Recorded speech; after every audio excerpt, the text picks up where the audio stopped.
Season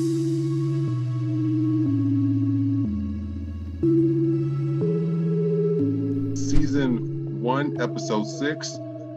This is a show where we discuss real topics with real people, having real conversations. I'm your co-host and main host, Chris Simmons, and we will start with the co-hosts introducing themselves, starting with Kaleem. Hey everyone, my name is Kaleem the Great. I'm an entrepreneur. I own a mobile juice bar, Juiced Up, and I'm just looking forward to getting this conversation and starting future conversations and getting them out to the media.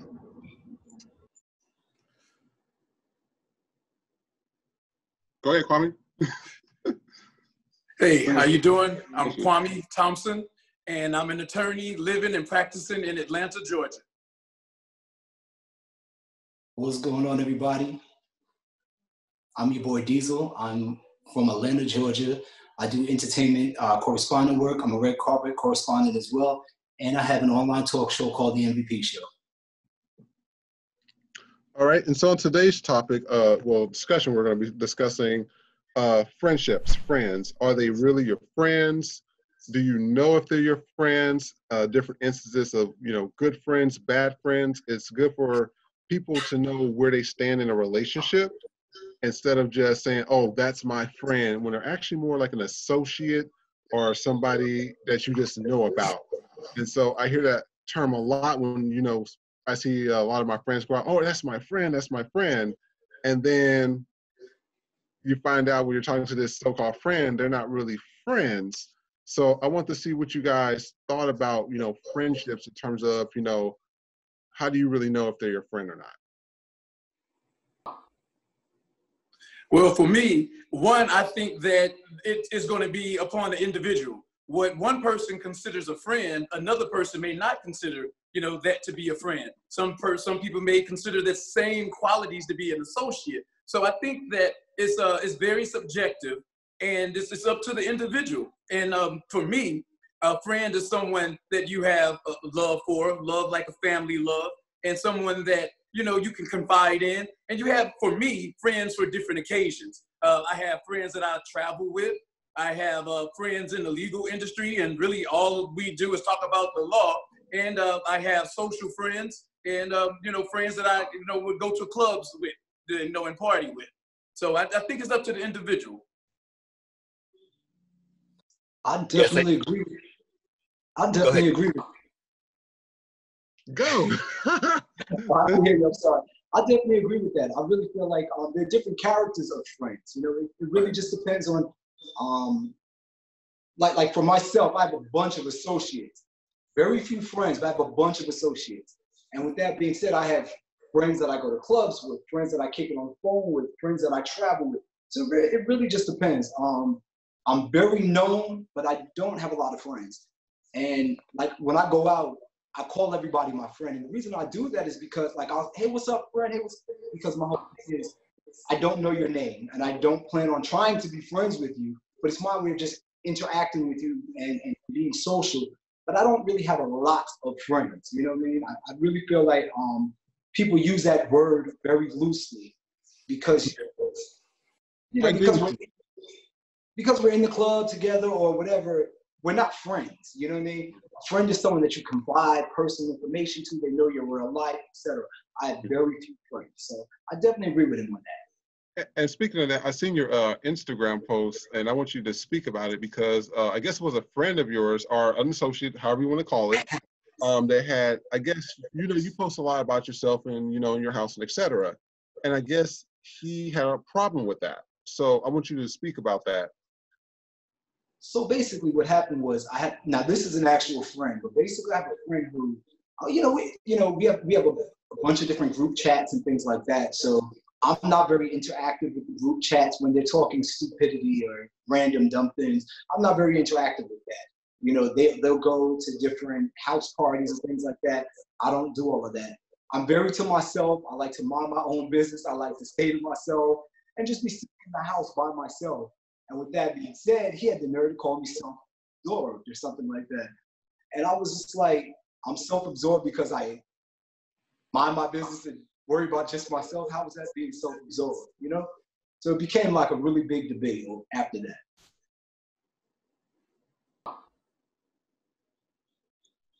And also to that point, and to the other gentleman's point, I think that just defining what a friend is, and I think we do use that term very loosely, because I think just saying, hey, that's my acquaintance or that's my associate, or, you know, as Americans are lazy to speak, just period. So having to say acquaintance or associate, it's a little too wordy. So we just call, hey, that's my friend. You know, that's my friend. So we just use it because it's easy. But definitely, you know, we know who our real friends are, you know, who we want to, a friend, I believe, to be someone that you can share your personal life with, no judgment. They're just there to guide you, to give you advice, you know, to let you know when you're wrong and to let you know when you're on the right path. And I think that's what a real friend should be. But again, we use that term very loosely. Yeah, and I will say one thing though, because I know I might have spoke with one of you guys regarding this, but there was somebody that I knew. See, this is the thing. This is one of the reasons why I moved from Atlanta, because a lot of people out there that you thought were genuine weren't really genuine. And it really bothered me because, okay, Atlanta has a huge Black population out there. And coming from Kansas to Atlanta, it was a breath of fresh air. I've never seen so many successful executives and people like really doing it, and doctors and lawyers and things of that nature. But then when you really start to get into the heart of everything, you had to dissociate yourself from certain people. And clear example, there was a person I stopped really talking to like probably 3 years ago, but I seen that when I had posted this show, you know, they liked it. So I had sent them a message and for response.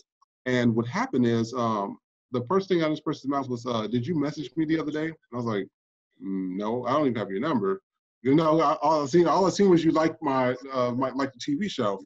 And the next words out of his mouth was, oh, well, somebody sent me some bullshit and this shit. I said, wait a minute, hold up, wait a minute. I don't do all that drama. I don't want to hear it. Have a nice day. And then I blocked his ass. When you look back, it shows you why you stop messing with people. It shows you how, you know, you need to know who's really your friend and who's really not your friend. There's even people that I even speak to that I'm just like, you know, when I started elevating my life, they started, you know, saying little nasty comments and stuff. And I'm like, I didn't change, you changed. That's the difference. Like, I'm still going to be Chris. You guys, you know, I guess maybe you want to be the person in the group that has all the money or that can get everybody into the club. I don't care about that stuff.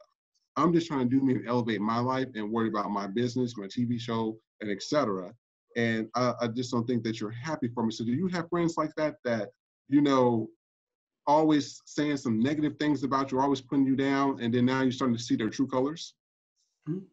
Yeah, well, that's one thing of, I guess Atlanta is a Black Mecca, and a lot of people call it the Black Hollywood. So I'm pretty sure you'll experience a lot of that out in California also.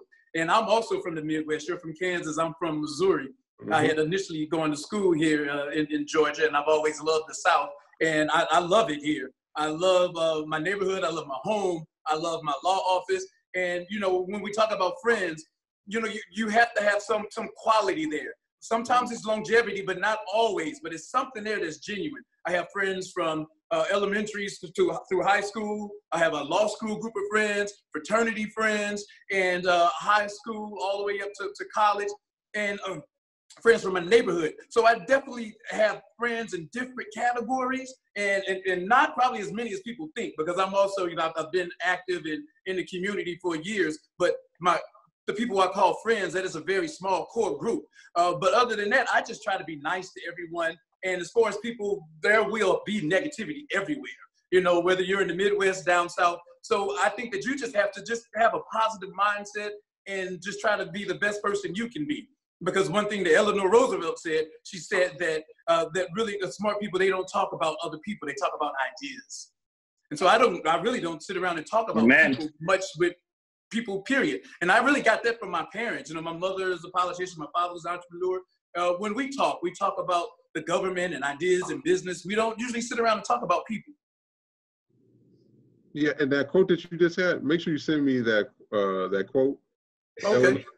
Eleanor Roosevelt, I will. There's millions of quotes out there, but we want to make sure that people see the quote next to Eleanor Roosevelt's face right there? Okay. Everybody can see it. Well, yeah, I agree with what you're saying. Did you have something to say regarding that? Yeah, I definitely agree with that. I feel that the quality of friendships have changed a lot. And with that being said, I feel like people really are genuine friends in this day and age, but the quality of friendship has changed because there are so many people competing to be your friend for social status reasons and things like that, that I think friendships are somewhat disposable. So with that being said, I feel that you just have to have a positive mindset and just know how to handle different situations at different times. I mean, if you think about it, other than your really, really close friends, your best friends and things like that, how many times all of us can probably agree, we all have some level of business going on. Your friends are more supportive of a celebrity who's already established, already famous, than they are of you in regards to your business and things that you have going on. You know, they're not liking all your posts, they're not reposting all your pictures, but at the same token, a celebrity, they do that for them. You know what I mean? So I feel like a lot of times you just have to realize the quality of friendships have changed a lot. You know, you might have a friend in which you post something and you have 10 positive comments, and then there's one negative comment, and that's the one comment they want to. Did you see that 11th comment where someone said, what about the 10 positive ones? You know what I mean? I just feel like the quality of friendship has changed a lot in this day and age. And speaking of that, I will say that in terms of that, overvaluing friendships and people overvaluing themselves is another big thing. Because, for example, and this is not just about the friendship part of it, this is about trying to get connections to people who are related to. And so I reached out to people regarding the living room saying, hey, do you want to be on the show and everything like that. Now, there's going to be another episode. We're going to talk about somebody that I know that knows celebrities. I have a lot of friends that know celebrities. If you look at my Instagram, you'll see, I know some celebrities and hang around them. But what gets me is that some of these people on Instagram overvalue themselves. So when you ask them, hey, would you like to be on a show or something? It's like, oh, well, how much am I getting paid? What do you mean? You only have 9,000 followers, 19,000, 15,000 followers. I'm like, it's like there's always everybody's trying to get paid, and they're overvaluing themselves like they're this big celebrity off of one TV show or two TV shows or a radio appearance. So in terms of that, what do you think of people like that? I definitely feel it's a double-edged sword when it comes to something like that. I don't necessarily think you can classify a person's value in regards to their Instagram following or things of that nature. But at the same token, I also don't feel that you should catch the big head just because you've been on TV one time, or you get what I'm saying? I do feel that you do have to pay your dues in regards to whatever it is you're trying to get into. In any level of business, the average person does internship, things like that. They do a lot of free work. You know what I mean? So with that being said, like when you're doing talk shows and interviews and stuff like that, there's going to be times where you're going to be asked to do a show for free or do an interview for free. But that's paying your dues in regards to the bigger picture and the bigger platform. So I definitely see both sides, Interesting.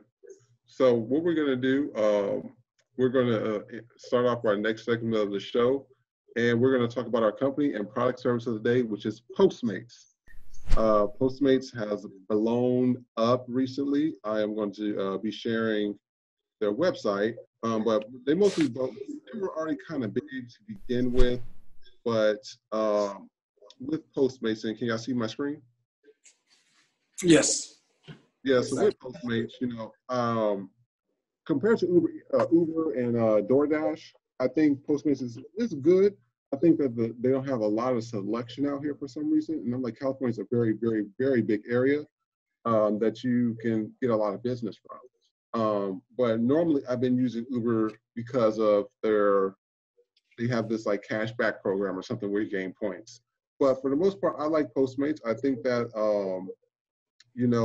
their layout is pretty easy to use. They have some of the same things. I do see one thing though, that their prices on their app is a little bit higher than when you actually go into the actual like place of business.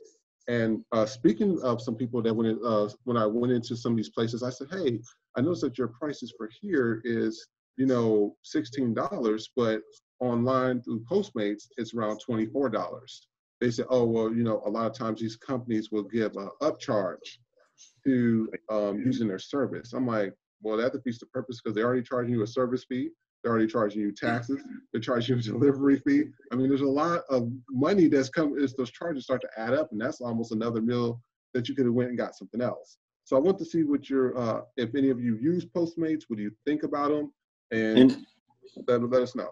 And I can speak to that. Yes, my current business, we're shifting a lot of our deliveries rather, or our service or our product to delivery, and I was signing up for DoorDash, and they charge 30% from the actual total.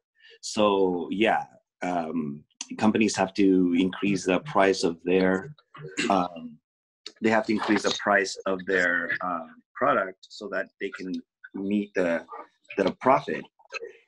Give me a second. I'm sorry. I'm fixing my screen.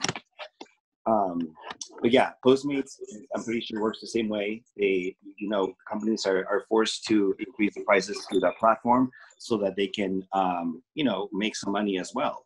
And I guess that kind of leaves the consumer in the back end or paying for all those fees and taxes, of course, and that upcharge. I personally hate Postmates. It is convenient, and I don't know if it's really Postmates that I hate or the people who work for Postmates that are picking up my order.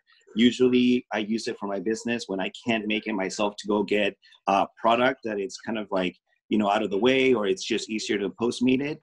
When I make the order, they tend to always bring me something that I did not ask for or not bring it at all.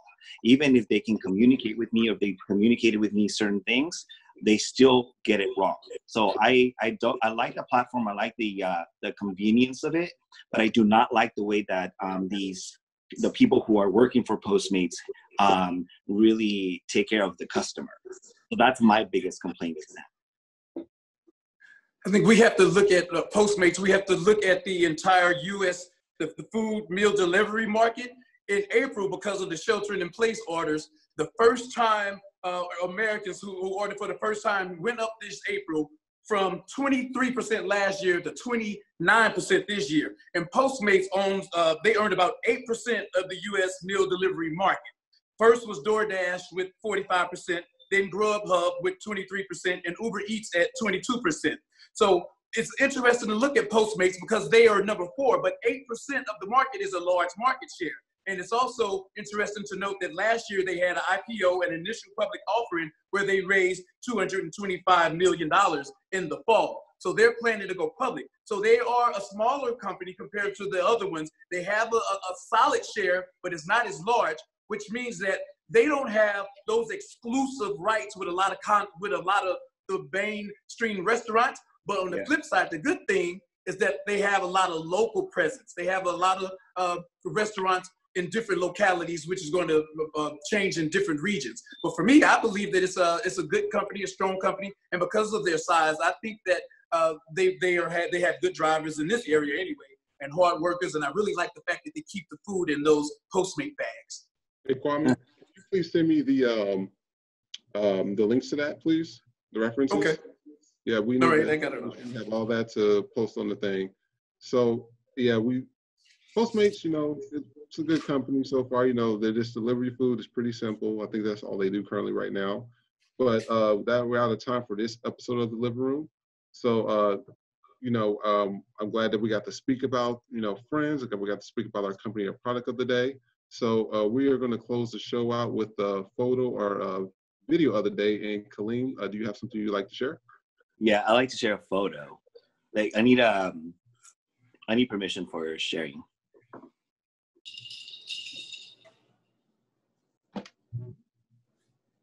There you go.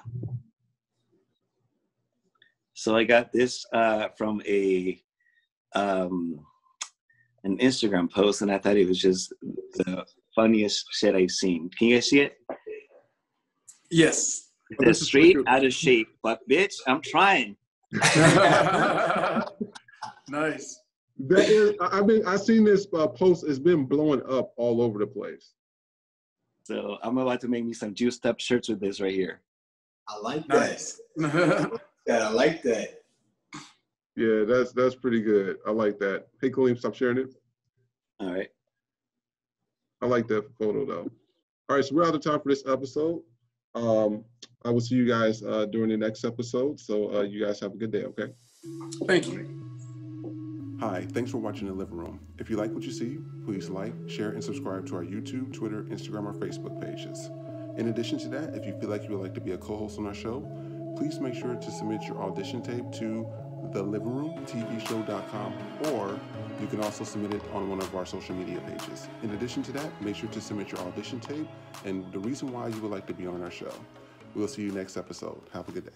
This episode of The Living Room is sponsored by Juiced Up, Way Smoothies on the Go. Juiced Up is a California-based company that offers smoothies and acai bowls on the go. The company accepts deliveries, and you can place your order by going to their Instagram page at JuicedUpAF, or for more information regarding the products, you can go to their website at www.juicedupaf.com.